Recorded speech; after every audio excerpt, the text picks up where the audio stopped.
सही है जी, आसान सी ला है, ठीक है। आप इसको ना सरासिफ की बुक से पढ़ ले, ठीक है ना, इधर टेबल वगैरह भी दिया हुआ है, तो आप आई सजेस्ट कि आप इधर से पढ़ लें या इधर से समझ के ना, अगर आपने स्टैटिस्टिक्स से भी पढ़ते तो कोई इशू नहीं, लेकिन ये टेबल आपने यहाँ से पढ़ना, क्योंकि आपकी बुक्स में स्टैटिस्टिक्स में उसने ये टेबल नहीं दिया, ठीक है जी। तो हमने यहाँ से समझना है, हमने यहाँ से पढ़ना है, फिर एग्जामिनेशन वगैरह सब कुछ वही है, लेकिन सिर्फ कंफ्यूजन ये कि उधर उसने टेबल नहीं दिया ला को एक्सप्लेन करने के लिए, और विदाउट टेबल ये ला थोड़ा सा एक्सप्लेनेशन में थोड़ा मसला देता है, तो इसलिए हम टेबल यहाँ से करेंगे, फिर आप यहाँ से पढ़ के लिख लेते हो या वहां से, फिर आप लोगों की अपनी मर्जी, ठीक है जी। तो खैर मैं यहाँ से भी करवा लेता हूँ, और उस स्टैटिस्टिक्स से भी बताया कि आपको कोई कंफ्यूजन ना हो, सिर्फ डिफरेंस ये कि उसने उधर टेबल नहीं दिया ला ऑफ वेरिएबल प्रोपोर्शन का, बाकी कोई इतना मसला नहीं है। अच्छा, अब ला ऑफ वेरिएबल प्रोपोर्शन है क्या चीज? ला ऑफ वेरिएबल प्रोपोर्शन, हमने देखो दो चार किस्म के फैक्टर ऑफ प्रोडक्शन पढ़े, लैंड, लेबर, कैपिटल और एंटरप्रेन्योर। फिर हमने पढ़ा कि टाइम पीरियड के लिहाज से short run, long run and very long run. Short run में हमने ये पढ़ा कि आपका एटलीस्ट कम से कम एक फैक्टर ऑफ प्रोडक्शन आपका कांस्टेंट रहे, तो अगर किसी टाइम पीरियड में आपका एक फैक्टर ऑफ प्रोडक्शन कांस्टेंट रहता है तो हम इसको शॉर्ट रन कहते हैं। लॉन्ग रन में हमने कहा कि अगर आपके चारों के चारों फैक्टर ऑफ प्रोडक्शन चेंज हो तो उसमें हम उसको हम कहते हैं लॉन्ग रन, और वेरी लॉन्ग रन हमारे कंट्रोल्स और अप्रोच से बाहर, उसमें हम नहीं पढ़ते, ठीक है जी। अब लॉ ऑफ वेरिएबल प्रोपोर्शन क्या कहता है? लॉ ऑफ वेरिएबल प्रोपोर्शन कहते हैं कि अगर आपका एटलीस्ट एक फैक्टर ऑफ प्रोडक्शन कांस्टेंट रहे और बाकी फैक्टर ऑफ प्रोडक्शन आपके वेरिएबल रहे, तो जैसे जैसे आपके variable factor of production increase होते जाएंगे, जबकि आपका एक फैक्टर ऑफ प्रोडक्शन तो फिक्स्ड है ना, ठीक है, तो शुरू शुरू में आपकी प्रोडक्टिविटी बढ़ेगी, फिर आपकी प्रोडक्टिविटी, आवाज कट रही है, बाकियों की भी आवाज कट रही है,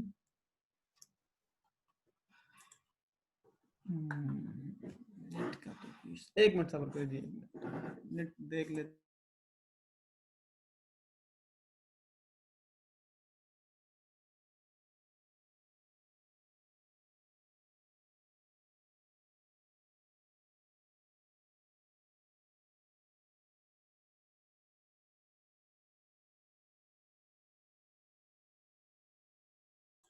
जी अब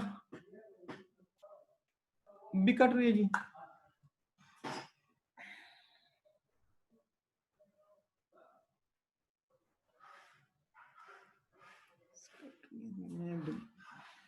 मैं दोबारा रिकनेक्ट कर लूं।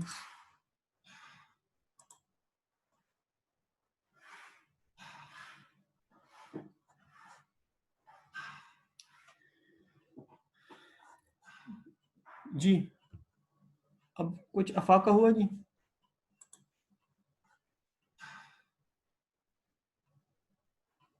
जी सुंदस अजहर मुकद्दस अब सही है, ठीक है, चलो शुक्र शुक्र, ठीक है, वो नेट का बस जी। तो अगर आपका एक फैक्टर ऑफ प्रोडक्शन कांस्टेंट रहे और बाकी फैक्टर्स आपके चेंज हो, फॉर एग्जांपल हम कहते हैं कि चलिए इधर से पढ़ लेते हैं, अभी हो जाएगा, ये डिफिनीशन है, ठीक है ना, अगर आपने डिफिनीशन यहां से पढ़नी है तो इट्स ओके, अगर आपने उधर से पढ़नी है तो इट्स ओके, कोई मसला नहीं। If units of variable factor of production, for example land, labour, अगर आपका फैक्टर ऑफ प्रोडक्शन एक हो labour, are added to a fixed factor of production land or capital, capital means machinery या land, अगर आपका लैंड या capital fix रहे इन दोनों में से कोई एक, ठीक है, और आप उस पे variable factor of production labour increase करते जाएंगे, तो शुरू में initially at the start the marginal productivity of variable inputs will increase, शुरू में आपकी प्रोडक्टिविटी इंक्रीज होगी, however after a certain level the marginal product will diminish, ठीक है। तो अगर एक फैक्टर ऑफ प्रोडक्शन आपका कांस्टेंट रहे, फॉर एग्जांपल लैंड, उस पे आप नंबर ऑफ लेबर इंक्रीज करते जाएंगे, तो शुरू शुरू में आपकी मार्जिनल प्रोडक्टिविटी इंक्रीज होती जाएगी, लेकिन क्योंकि लैंड तो फिक्स्ड है, लैंड में तो इंक्रीज नहीं आना, क्लियर जी, और फिर नंबर ऑफ लेबर इंक्रीज होते रहेंगे, तो बाद में आपकी प्रोडक्टिविटी डिक्रीज हो जाएगी। चलो हम इस टेबल से पढ़ते हैं, assumption पढ़ते हैं बाद में। देखिए ये रहा आपका fix factor of production land. Clear जी? लैंड आपका रहा फिक्स। फॉर एग्जांपल ये आप इज्यूम कर ले कि ये 1 एकड़ की जमीन है, ठीक है, आप इसको एकड़ ले या जीरो जो भी आप समझ ले, ठीक है, 1 एकड़ की जमीन है, देखिए फिक्स्ड, ठीक है। एक फैक्टर ऑफ प्रोडक्शन हमारा कांस्टेंट रहा। Variable factor of production for example labour, वही 1 एकड़ की जमीन है, हम कोई लेबर उस पे नहीं लगाते काम करने पे, तो हमारी टोटल प्रोडक्टिविटी भी जीरो, मार्जिनल प्रोडक्टिविटी भी जीरो और एवरेज प्रोडक्टिविटी भी जीरो। क्लियर जी? लेकिन रिपीट करो ना ये भाई, ठीक है। हमारा लैंड फैक्टर ऑफ प्रोडक्शन हमारा एक कांस्टेंट है, देखिए लैंड में कोई इंक्रीज नहीं आया, लेकिन फॉर एग्जांपल हमने एक लेबर उस पे लगा लिया, ठीक है, तो हमें टोटल आउटपुट मिला। For example output means wheat, wheat ले ले, मकई ले ले, आप जो भी लेते हो, ठीक है जी। उसने हमें इतने टन दिया, 1 टन, ठीक है, और मार्जिनल प्रोडक्टिविटी भी हमारी हो गई 1 टन। मार्जिनल प्रोडक्टिविटी हमने किस तरह निकाली, 1 से 0 माइनस किया तो 1 ही आया। जिस तरह हम मार्जिनल यूटिलिटी कैलकुलेट करते थे, मार्जिनल कॉस्ट कैलकुलेट करते थे, इस तरह मार्जिनल प्रोडक्ट या मार्जिनल प्रोडक्टिविटी। लैंड हमारा रहा फिक्स। जब हमने 2 लेबर लगाए, एक लेबर इंक्रीज किया, तो हमारी टोटल प्रोडक्टिविटी क्या हुई, 3। सही है जी? अब मार्जिनल प्रोडक्टिविटी क्या हुई, 3 से 1 माइनस करेंगे तो हमारे पास आएगा 2। क्लियर जी?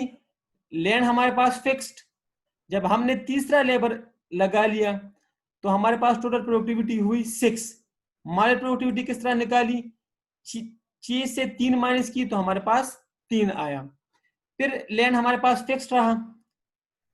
जब हमने चौथा लेबर लगा लिया तो हमारी टोटल प्रोडक्टिविटी तो हुई इंक्रीज 10 तक, ठीक है, लेकिन मार्जिनल प्रोडक्टिविटी 10 से 6 माइनस करें तो हमारे पास आएगा 4।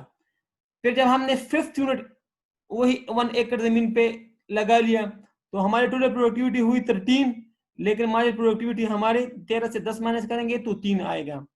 फिर जब हमने 6th लेबर लगा लिया, देखो लेबर इंक्रीज हो रहे हैं ना, एक ये वेरिएबल, एक फैक्टर ऑफ प्रोडक्शन कांस्टेंट, तो हमारी टोटल प्रोडक्टिविटी हुई 15। जब हमने 15 से 13 माइनस किया तो हमारे पास आया 2। जब हमने 7th लेबर लगा लिया तो हमारी टोटल प्रोडक्टिविटी हुई 16 और हमारा मार्जिनल प्रोडक्टिविटी हुई 1। क्लियर जी? तो देखें, अगर हमारे पास factor of production for example land constant रहे और नंबर ऑफ लेबर इंक्रीज होते रहे, तो शुरू में हमारी टोटल प्रोडक्टिविटी तो वो तो बढ़ रही है, लेकिन शुरू में हमारी मार्जिनल प्रोडक्टिविटी बढ़ेगी, लेकिन एक टाइम आएगा कि जिसके बाद टोटल प्रोडक्टिविटी तो बढ़ेगी, लेकिन मार्जिनल प्रोडक्टिविटी डिक्रीज होगी। इसकी मैं आपको रीजन बताऊं कि यार अभी लैंड में वो कैपेसिटी ही नहीं है, ठीक है। इसका मतलब ये है कि अगर हम 4th लेबर को लगाए ना तो हमारी टोटल प्रोडक्टिविटी और हमारी प्रोडक्टिविटी इंक्रीज होगी, लेकिन अगर हम 5th 6th या 7th लेबर लगा लेते हैं ना तो अब हमारा लैंड इतना एब्जॉर्ब नहीं कर सकता। अगर हम 4 लगाए तो इट्स ओके, लेकिन अगर हम 7 लगाए तो हमारी टोटल प्रोडक्टिविटी तो स्लाइटली सी बढ़ जाएगी, लेकिन हमारे मार्जिनल प्रोडक्टिविटी में डिक्रीज आएगा, क्योंकि अब लैंड में वो एफिशिएंसी और वो कैपेसिटी नहीं है। उसके लिए 4 जो लेबर है ना वो काफी है। अगर हम ये 5 6 और 7 लगा लेते हैं तो ये हम ओवर वो कर लेते हैं, उसको यूटिलाइज कर लेते हैं, और अब उसमें वो कैपेसिटी नहीं है।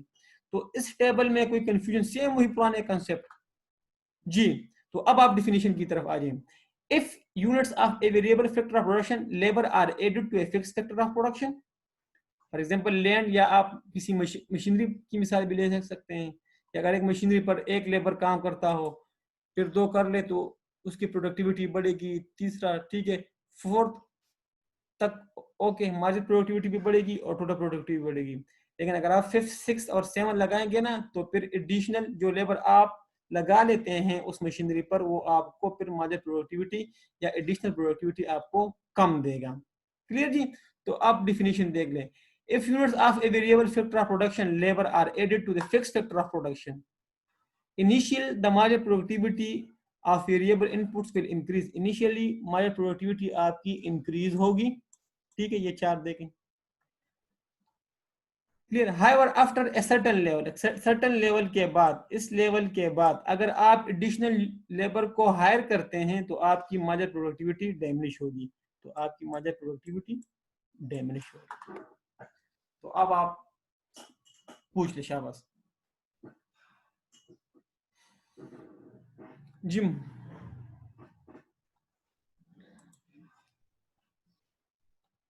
जी, लियाकत मुकद्दस जी, सुंदस, शाबाश पूछे।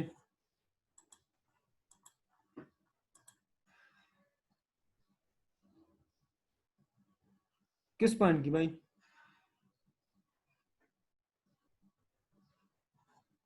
ये सेवंथ वाला, सेवंथ लेबर।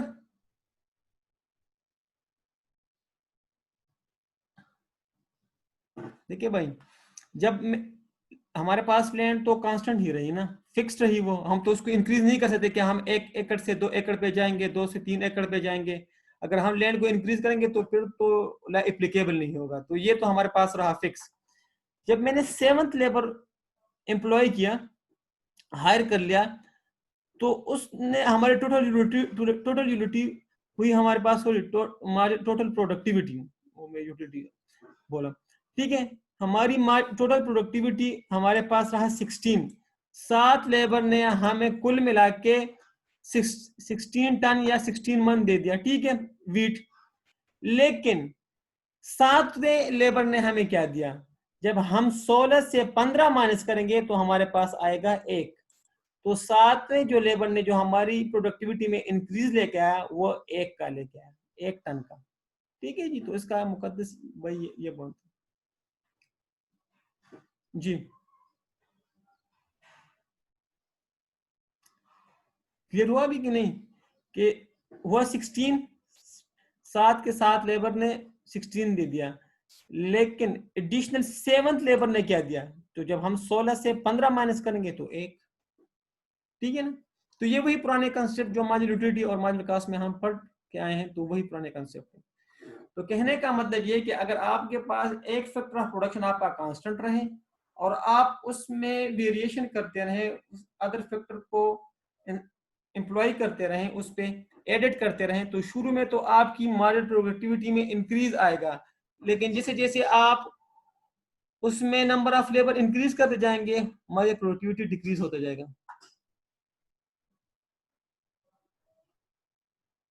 मार्जिनल प्रोडक्टिविटी इधर ये शो करता है कि जो एडिशनल लेबर में हायर करता हूं ना, एडिशनल लेबर जो मैं ऐड करता हूं, वो मुझे कितनी प्रोडक्टिविटी दे रहा है। देखो फॉर एग्जांपल, इधर मैंने एक लेबर को हायर किया तो उसने मुझे टोटल प्रोडक्टिविटी ये और मार्जिनल प्रोडक्टिविटी ये, क्लियर जी, 1 टन उसने मुझे प्रोडक्ट करके दे दिया। जब मैंने 2 इंस्टॉल कर दिए, सॉरी 2 लेबर हायर कर दिए, तो मेरी टोटल प्रोडक्टिविटी हुई 3, लेकिन मेरी मार्जिनल प्रोडक्टिविटी हुई 2। तो जो मैंने दूसरा लेबर हायर किया उसने मुझे एडिशनल कितना दे दिया? 2 टन, ठीक है ना, 2 टन उसने मुझे जाके प्रोडक्शन दे दी। जब मैंने तीसरा लेबर हायर किया तो तीनों ने इकट्ठा मुझे 6 टन दे दिए, लेकिन तीसरे वाले ने मुझे कितनी प्रोडक्शन दे दी?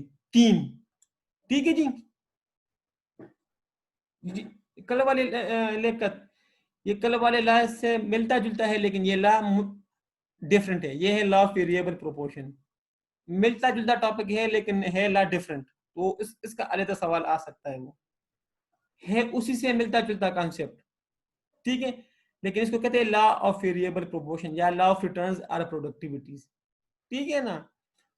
तो ये एक डिफरेंट लॉ है कंसेप्ट वही, ठीक है जी।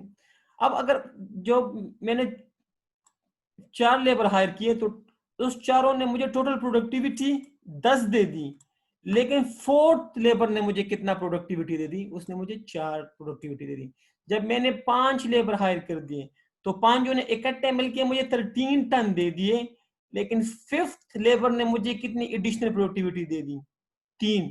जब मैंने 6 हायर किए तो 6 ने इकट्ठे मिलकर मुझे 15 टन प्रोडक्टिविटी दे दी, लेकिन 6th वाले लेबर ने मुझे कितनी प्रोडक्टिविटी दे दी? 2।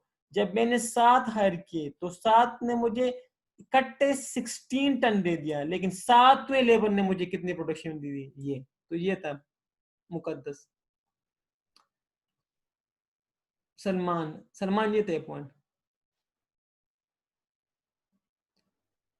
क्लियर जी। ठीक है, लेकर तो है कंसेप्ट वही मैंने आपसे शुरू में कहा था, इकोनॉमिक्स में कंसेप्ट ओवरलैप हो रहे हैं। ठीक है, मिलते जुलते हैं, लेकिन ये लॉ डिफरेंट है। ठीक है, वो लॉ ऑफ कॉस्ट है या लॉ ऑफ रिटर्न्स, और ये law of variable proportion. So law of variable proportion का मतलब ये है कि अगर मैं, मेरे पास कुछ फैक्टर वेरिएबल हो और एक फैक्टर मेरे पास कांस्टेंट हो, तो अगर मैं वेरिएबल फैक्टर इंक्रीज करता जाऊंगा फिक्स फैक्टर पर, ठीक है, तो शुरू में मेरी प्रोडक्टिविटी बढ़ेगी, हमारी प्रोडक्टिविटी, लेकिन बाद में एक टाइम आएगा कि हमारी प्रोडक्टिविटी डिक्रीज होती जाएगी। ठीक है, तो प्रोडक्ट्स के साथ रिलेटेड है ना, हमारे प्रोडक्ट्स के साथ आपको रिटर्न मिल रहा है ना, आप लेबर हायर करते हो, ठीक है ना, तो वो लैंड पे काम कर लेते हो, तो आपको आउटपुट मिल रहा है ना, इसलिए इसको रिटर्न मीन आउटपुट, आपको कुछ मिल रहा है ना बदले में। ठीक है ना अजहर, तो इसलिए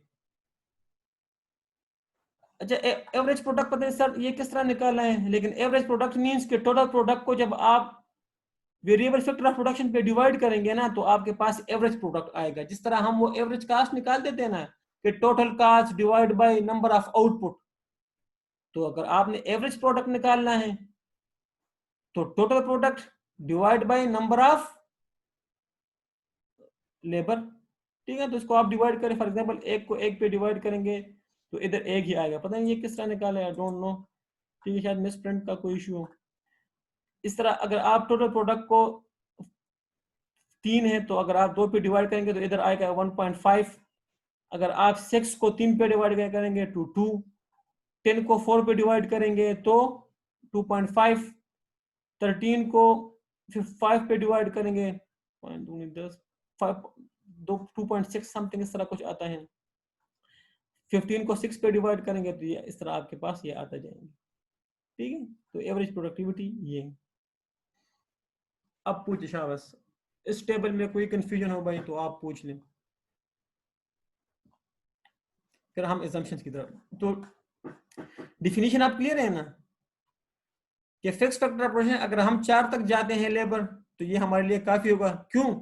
क्योंकि हमारे पास लैंड तो फिक्स है, तो जब 4 लेबर काम कर सकते हैं और हम 5, 6 और 7 उस पर हायर कर लेते हैं, तो उसमें तो वो इतनी कैपेसिटी तो नहीं है ना, तो उसके लिए 4 ही लेबर काफी है बस।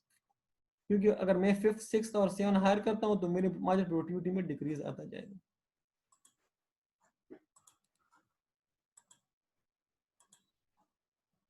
जी जी, सलमान, अजहर, मुकद्दस, मुस्कान, आयशा,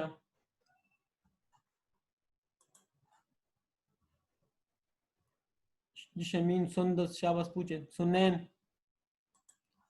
कोई कंफ्यूजन? ये चैप्टर माइक्रो इकोनॉमिक्स की पीक है बस, अगर आपको ये चीजें समझ आ रही तो इंशाल्लाह फिर मसला नहीं बनेगा।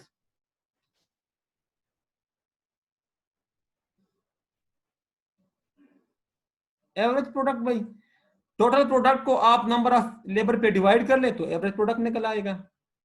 ठीक है ना अजहर, फार्मूला वही है ना, जब हम एवरेज कास्ट निकालते थे एसी, तो टोटल कास्ट को नंबर ऑफ यूनिट्स पे डिवाइड कर देते हैं ना। ठीक है,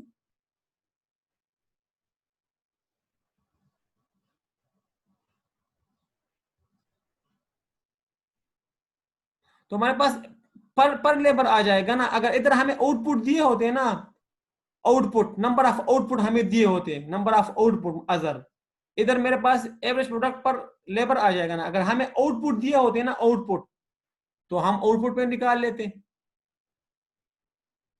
ठीक है ना, तो इसलिए कह रहा हूँ कि फॉर एग्जाम्पल आप नंबर इस पे निकाल लें, अगर आउटपुट हमें दिया होगा ना आउटपुट, तो आप आउटपुट पे निकाल लें। सही ना, तो इधर आउटपुट नहीं दिया उसने हमें, या नंबर ऑफ यूनिट्स अगर सवाल में दिया तो नंबर ऑफ यूनिट्स पे डिवाइड कर दें। क्लियर है ना अजर, अगर आउटपुट दिए होंगे ना तो for example number of units के इतने नंबर ऑफ यूनिट्स हमने आउटपुट किए हैं, ठीक है ना, तो उस पर भी डिवाइड कर लें, वही फार्मूला है ना।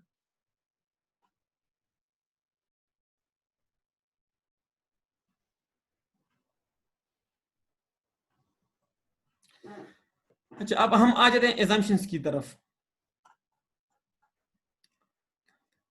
शॉर्ट रन पीरियड, ये ला शॉर्ट रन में एप्लीकेबल होगा, ठीक है, क्योंकि लॉन्ग रन में तो सारों के सारे फैक्टर ऑफ प्रोडक्शन चेंज।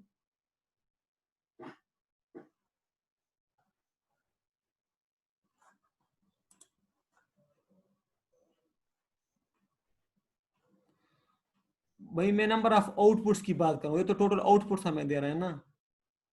तो अगर आप इसको इस पे डिवाइड करेंगे टोटल प्रोडक्ट को नंबर ऑफ, तो एवरेज आपकी आउटपुट पर लेबर आ जाएगी, आउटपुट पर लेबर, ठीक है ना। तो इसी वजह से फार्मूला यही है कि total total productivity divide by number of output. तो नंबर ऑफ आउटपुट हमें नहीं, ये टोटल प्रोडक्टिविटी दी है, जिस तरह उधर टोटल कास्ट दिए होते थे ना, ये टोटल प्रोडक्टिविटी है ना, ये केजीज में है ना या टन में। ये तो आपको उसने टोटल आउटपुट दिया हुआ है ना, नंबर ऑफ आउटपुट तो नहीं दिया। आप एवरेज को छोड़े, आप एवरेज प्रोडक्ट को छोड़े, खैर शमीन अभी छोड़ दे, आप मैं किसी दूसरी किताब से देख के आपको बता दूंगा, ठीक है। इधर हमें आउटपुट वो नहीं दिया ना दूसरे, ये तो टोटल प्रोडक्ट है ना, जितना उधर टोटल टोटल वो दिया होता था कास्ट में, ये टीपी है ना, इस तरह वो टोटल कास्ट दिया होता था। आप एवरेज प्रोडक्ट को अभी छोड़ दें, बस छोड़ देंगे। अगर ये आपको अभी कंफ्यूज कर रहे हैं तो उसको आप छोड़ दें, मैं किसी दूसरी किताब से देख के ना इंशाल्लाह आपको बता दूंगा, छोड़ दे इसको। ये इस पे फोकस दीजिए, ये यहाँ तक क्लियर है, एवरेज प्रोडक्ट के अलावा यहाँ तक क्लियर है जी, ठीक है। एवरेज प्रोडक्ट छोड़ दें आप फॉर टाइम, खैर कहीं से देख के मैं इंशाल्लाह क्लियर कर दूंगा, या इसी टेबल को ये किस तरह उसमें निकालें, ठीक है। Short run period, long run में ये ला तो एप्लीकेबल ही नहीं होगा, क्यों? क्योंकि लॉन्ग रन में तो आपके सारों के सारे फैक्टर ऑफ प्रोडक्शन चेंज हो जाते हैं, क्लियर जी। तो फिर तो ये कांस्टेंट नहीं होगा, अगर लॉन्ग रन में होगा तो फिर तो ये भी कांस्टेंट नहीं होगा ना, फिर तो ये भी चेंज होता जाएगा, 1 एकड़ से 2 एकड़ पे, 3 एकड़ पे, क्लियर जी। तो ये ला जो एप्लीकेबल है ना, ये ला शॉर्ट रन में एप्लीकेबल होगा, ठीक है जी। लॉन्ग रन में ये ला एप्लीकेबल नहीं है, क्यों? क्योंकि लॉन्ग रन में सारों के सारे फैक्टर ऑफ प्रोडक्शन चेंज हो जाते हैं, क्लियर जी। पहले पॉइंट्स में कोई कंफ्यूजन?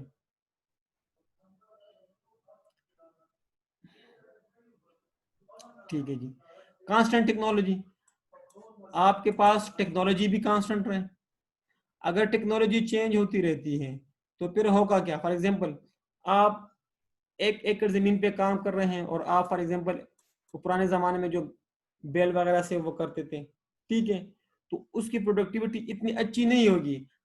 अगर कोई लेटेस्ट टेक्नोलॉजी आए, थ्रेशर वगैरह, ट्रैक्टर वगैरह, तो उसकी प्रोडक्टिविटी ज्यादा होगी। तो अगर टेक्नोलॉजी चेंज होती जाएगी तो आपकी प्रोडक्टिविटी में हालांकि इंक्रीज नहीं आया, आपकी प्रोडक्टिविटी में इंक्रीज आएगा, क्लियर जी। तो टेक्नोलॉजी में भी कोई चेंज ना आए, factor of production are homogeneous, सारे जो लेबर है ना वो एफिशिएंटली वो इक्वली कॉम्पिटेंट हो, ठीक है ना। फॉर एग्जांपल अगर पहला पहला लेबर आपका लेस कॉम्पिटेंट है तो आपकी प्रोडक्टिविटी कम होगी, उसके मुकाबले में अगर दूसरा लेबर उससे ज्यादा कॉम्पिटेंट है, ठीक है ना, तो उसकी प्रोडक्टिविटी ज्यादा होगी, और फिर आपका एडिशनल यूनिट आपको ज्यादा प्रोडक्टिविटी देगा, बजाय इसकी कि उसकी प्रोडक्टिविटी कम होती जाए। आपको एक पॉइंट है ना वो क्वालिटी ऑफ प्रोडक्ट वाला, लॉ ऑफ डिमिनिशिंग मार्जिनलिटी मैंने कहा था कि सबकी क्वालिटी सेम रहे, सब यूनिट्स की, अदरवाइज जो अगर सेकंड वाले की क्वालिटी अच्छी होगी पहले वाले से, तो पहले दूसरा वाला ज्यादा सेटिस्फेक्शन देगा पहले वाले के मुकाबले, सेम ये उससे मिलता जुलता पॉइंट है। तो कहने का मतलब ये कि आपके सारे के सारे लेबर जो है ना वो इक्वली कॉम्पिटेंट हो, अगर पहला वाला लेस कॉम्पिटेंट और दूसरा वाला ज्यादा कॉम्पिटेंट होगा तो दूसरे वाले की मार्जिनल प्रोडक्टिविटी पहले वाले के मुकाबले में ज्यादा होगी, ठीक है। तो ये वही क्वालिटी ऑफ प्रोडक्ट से मिलता जुलता पॉइंट है।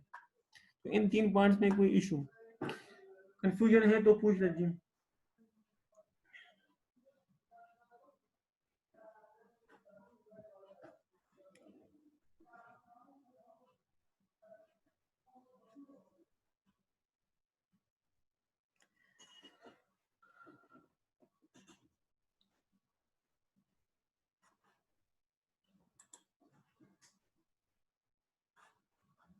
रिपीट कर दूं, मैंने कहा लेखक कि ये ला शॉर्ट टर्म में एप्लीकेबल होगा, क्यों?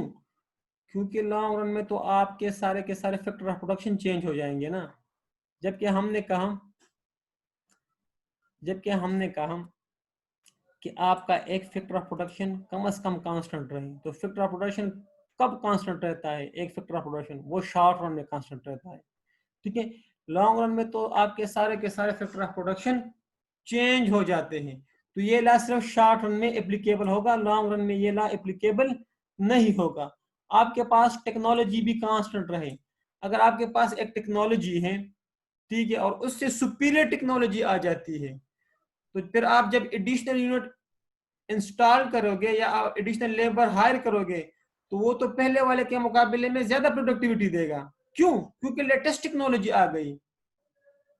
तो फिर भी ये एप्लीकेबल नहीं होगा, ठीक है। तो इसलिए टेक्नोलॉजी भी आपके पास कांस्टेंट रहेंगे। लेटेस्ट टेक्नोलॉजी का मतलब ये कि आप की प्रोडक्टिविटी में इंक्रीज आएगा। क्लियर? फॉर एग्जांपल आपने एक लेबर हायर किया और उसके पास जो टेक्नोलॉजी थी ना वो थोड़ी सी कमजोर थी, तो उस लेबर की टेक्नोलॉजी कम होगी। लेकिन अगर आपने दूसरा लेबर हायर किया और उसके पास लेटेस्ट टेक्नोलॉजी थी, आप उसके साथ लेटेस्ट टेक्नोलॉजी भी लेकर आए, तो दूसरा लेबर पहले वाले लेबर के मुकाबले में ज्यादा एफिशिएंट होगा, ज्यादा प्रोडक्टिविटी देगा, ठीक है। तो फिर भी तो ये ला एप्लीकेबल नहीं हुआ ना, तो इसलिए टेक्नोलॉजी कांस्टेंट रहे। तीसरा जो पॉइंट है ना, factor of production are homogeneous. जितने भी लेबर आप हायर करते हो सारे इक्वली कॉम्पिटेंट हो, ठीक है जी, वो सारे इक्वली कॉम्पिटेंट हो। अगर वो इक्वली कॉम्पिटेंट ना होंगे,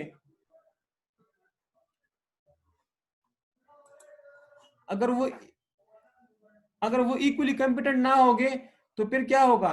फॉर एग्जांपल आपने एक लेबर हायर किया, पहला वाला लेबर, उसकी इफिशिएंसी वो इतना कॉम्पिटेंट नहीं है, वो थोड़ा सा कमजोर है, ठीक है, तो वो कम प्रोडक्टिविटी देगा आपको। लेकिन जब आपने दूसरा लेबर हायर किया, वो मोर कॉम्पिटेंट है, ठीक है, तो वो पहले वाले के मुकाबले में प्रोडक्टिविटी ज्यादा देगा। तो तब भी ये ला एप्लीकेबल नहीं होगा। तो इसलिए ये हम इज्यूम करते हैं कि ये चीजें आपके पास कांस्टेंट रहे।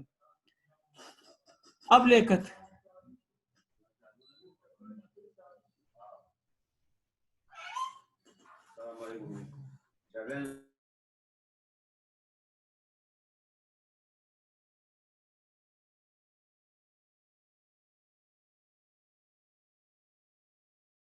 ठीक है जी। तो इसमें ये पॉइंट्स थे।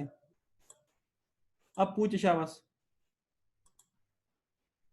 चीजें रिपीट हो रही हैं बार बार, एक बार बार ये चीजें रिपीट होगी।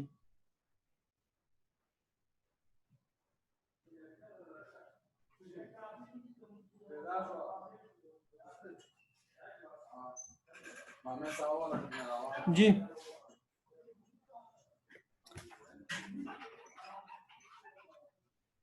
अजहर शफकत, आगे जाए फिर।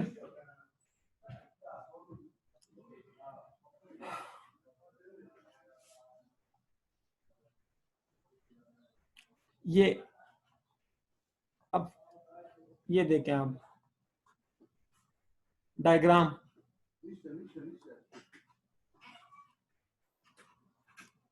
ये आप टोटल प्रोडक्टिविटी से ड्रा कर सकते हैं, टोटल प्रोडक्टिविटी से, ठीक है जी। ये देखें नंबर ऑफ लेबर, ये ठीक है ना। पहले आप टोटल प्रोडक्टिविटी वाला ड्रा कर लें टेबल से, देखें ये ठीक है। फिर माइनस प्रोडक्टिविटी वाला ड्रा कर लें। इस पे आप इसको आप अलग-अलग भी ड्रा कर सकते हैं, कोई मसला नहीं है। टोटल प्रोडक्टिविटी वाला एक ही डायग्राम में, फिर इसके नीचे दूसरा डायग्राम, इसके आपकी किताब में बना हो। अगर एक एक ही डायग्राम में ड्रा कर सकते हैं तो कोई इशू नहीं। अगर दो डिफरेंट डायग्राम में, माइनस प्रोडक्टिविटी दूसरे डायग्राम में और टोटल प्रोडक्टिविटी एक और डायग्राम में, तो कोई इशू नहीं है, ठीक है। तो ये आप काइंडली टेबल से ड्रा कर लें, हो जाएगा ना जी। ये डायग्राम ड्रा कर लेंगे ना। एक डायग्राम में आप टोटल प्रोडक्टिविटी ले लें, ठीक है, जिस तरह आपकी किताब में उसने अलग अलग, और दूसरे में आप माइनस प्रोडक्टिविटी ले लें।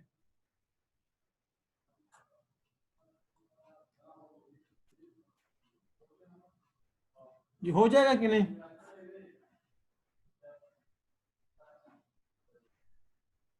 खामोशी को मैं क्या समझू कि मैं करा दूं कि आप लोग कर लेंगे? डायग्राम ड्रा हो जाएगा कि नहीं?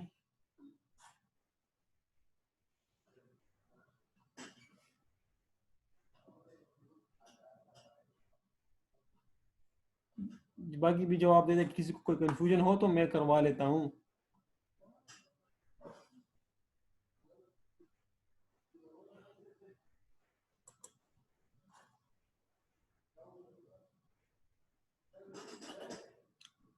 मैं करवा दूं भाई, चलो ठीक है मैं करवा। हॉरिजॉन्टल एक्सिस पे आप ले ले नंबर ऑफ लेबर, ठीक है जी, ठीक है जी, ठीक है। वर्टिकल एक्सिस पर आप ले ले टोटल प्रोडक्टिविटी, ठीक है। हम सिर्फ टोटल प्रोडक्टिविटी वाला ड्रा कर लेते हैं, ठीक है। मॉडल प्रोडक्टिविटी वाला आप ड्रा कर लें। देखिए जब मेरे पास कोई लेबर नहीं था तो टोटल प्रोडक्टिविटी 0, तो ये पॉइंट इधर आ जाएगा। लेकिन जैसे मैंने एक लेबर इंस्टॉल कर लिया तो टोटल प्रोडक्टिविटी हुई 1, तो इधर आ जाएगा आपका 1। और इधर फॉर एग्जांपल आप, ये मैं आपकी किताब से करवा लेता हूँ, ठीक है, क्योंकि इधर ये कर्सर काम नहीं कर रहा, ठीक है। तो मैं आपकी किताब से आपको समझा लेता हूँ, कोई इशू नहीं, ठीक है।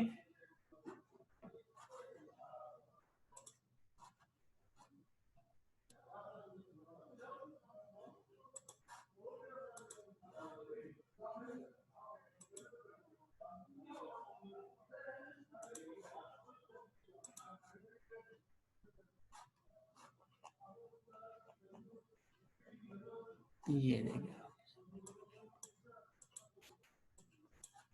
अच्छा आप ये देखें टोटल प्रोडक्टिविटी वाला, इन्होंने टेबल नहीं दिया ना, तो वो मैं इधर से, इधर आप ले ले एक्सिस पे लेबर, ये 1, ये 2, ये 3, ये 4, ये 5, ये 6 और ये आपका हुआ 7, ठीक है जी। कोई लेबर तो 0। जब पहला लेबर इंस्टॉल किया तो हमारे पास फॉर एग्जांपल 1, ये इसको आप छोड़ 150 और 180 छोड़ दें। जब दूसरा लेबर इंस्टॉल किया तो उसने हमें दिया 3 टोटल प्रोडक्टिविटी। जब तीसरा लेबर हमने किया तो उसने हमें दिया 6, इधर हुआ 6। जब चौथा लेबर तो उसने हमें दिया 10, 5 लेबर तो 13, 6 लेबर तो उसने हमें दिया था 15, ठीक है। जब 7 लेबर इंस्टॉल किया था हमने, हायर किया था, तो उसने हमें दिया था मेरे ख्याल से दोबारा 15 पे आए थे, ठीक है।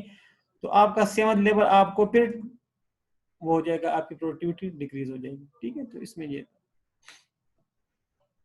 तो आप उससे ड्रा कर लेंगे तो इंशाल्लाह हो जाएगा। आप काइंडली, आपको सजेशन ये है कि आप अलग-अलग ड्रा कर लो। एक डायग्राम में टोटल प्रोडक्टिविटी, दूसरे में एवरेज प्रोडक्टिविटी और तीसरे में मार्जिनल प्रोडक्टिविटी, और फिर इसको एक कंबाइन कर दे एक डायग्राम में दोबारा बना के, तो आपको एक क्लियर हो जाएगा।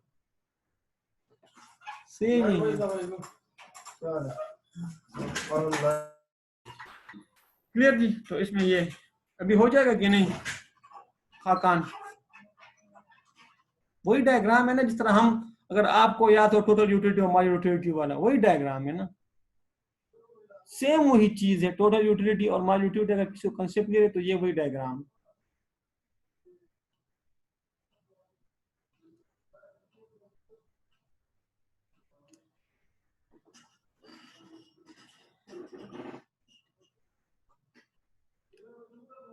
जी, बाकी भी कंफर्म कर दें, फिर भी कंफ्यूजन है तो फिर पूछ ले, कोई मसला नहीं है। तो आप टेबल वहां से पढ़ ले और उसी डायग्राम को ड्रा कर ले, तो इंशाल्लाह हो जाएगा। फिर भी कंफ्यूजन हुआ तो दोबारा कर लेंगे, इसमें कौन सा रॉकेट साइंस है, ठीक है। तो ये लॉ इंपॉर्टेंट है। यहाँ से आप लॉ पढ़ते हैं तो तब भी सही है, वहां से पढ़ते हैं, लेकिन आई सजेस्ट कि आप वहां से पढ़ लें, वही constant state of technology assumption, वही fixed amount of other factors, ठीक है ना। फॉर एग्जांपल लैंड आपका फिक्स्ड रहे, possibility to combine factor, factor of production सारे हम, फॉर एग्जांपल लैंड या कैपिटल जो हो उस पे लेबर काम कर ले, तो वही असम्पशन पढ़ ले, वो आसान है, कोई कंफ्यूजन नहीं है। तो ये सवाल आ सकता है 7 से 8 मार्क्स तक, वो पूछ सकते हैं कि यार डिफाइन करें लॉ ऑफ वेरिएबल प्रोपोर्शन और with the help of diagram आप उसको एक्सप्लेन कर लें, ठीक है जी। तो आगे जाते हैं फिर।